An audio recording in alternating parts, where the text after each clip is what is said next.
Hello বাচ্চারা, আজ আমরা শুনবো বৃষ্টির রাতে টুনি পাখি নামক গল্পটি। শুরু করা যাক তাহলে। লাল টুনি পাখি ঘুম থেকে উঠেই দেখে প্রচণ্ড বৃষ্টি হচ্ছে আর জল প্রায় একদম তাদের ডালের কাছাকাছি এসে পৌঁছেছে। তখন তার মধ্যে তার ডিম নিয়ে খুবই চিন্তা হতে থাকে। এদিকে টুনির স্বামী তখনও ঘুমিয়েই থাকে। টুনি তার কাছে পৌঁছে যায় আর গিয়ে বলে, আরে আর কত ঘুমোবে, এবার ওঠো, চারিদিকের অবস্থা একবার দেখো। টুনির আওয়াজ শুনে তার স্বামী ঘুম থেকে উঠে পড়ে। চারিদিকটা একবার তাকিয়ে দেখো, কত জল বইছে, এরপরে তো আমাদের বাসাতেও জল ঢুকে যাবে, তখন আমাদের ডিমের কি হবে?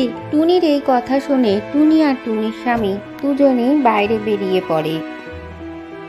আরে এত বৃষ্টি কোথা থেকে শুরু হয়ে গেল, আর এত জলই বা কোথা থেকে এলো?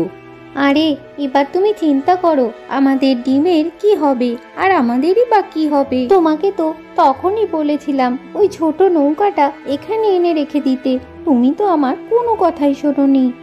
হ্যাঁ, তুমি ঠিকই বলেছ, আমার তোমার কথা শোনা উচিত ছিল। আমার নিজের অলসতার জন্য আজ আমাদের এই অবস্থা হয়েছে। ঠিক আছে, এবার বলো কি করে আমাদের ডিমকে আমরা বাঁচাবো? তুমি চিন্তা করো না, আমি নিশ্চয়ই কোনো একটা ব্যবস্থা করব। তুমি চিন্তা করো না, আমি এক্ষুনি কারোর থেকে সাহায্যের জন্য যাচ্ছি। এই বলে টুনির স্বামী উড়ে চলে যায়। কিন্তু টুনির খুবই চিন্তা হতে থাকে সে কিভাবে তার ডিমগুলোকে বাঁচাবে। টুনির স্বামী জঙ্গলের ভেতরে নদীর ধারে গিয়ে দেখে সেখানে অন্যের বাসাগুলো নদীর মধ্যে দিয়ে বয়ে চলে যাচ্ছে। আমি তো আর আমার ডিমগুলোকে মনে হচ্ছে বাঁচাতে পারবো না, আমাদের ডিমগুলো এখানেই মারা যাবে। এই বলে টুনির স্বামী কাঁদতে লাগলো। এদিকে টুনি তার ডিমগুলো নিয়ে গাছের ডালে এসে বসে আর দেখে আস্তে আস্তে জল ওপরের দিকে উঠছে। সাহায্য চাওয়ার জন্য জঙ্গলে কেউ থাকলে তবে তো, কেউই তো জঙ্গলে নেই, কে আমাদের সাহায্য করবে?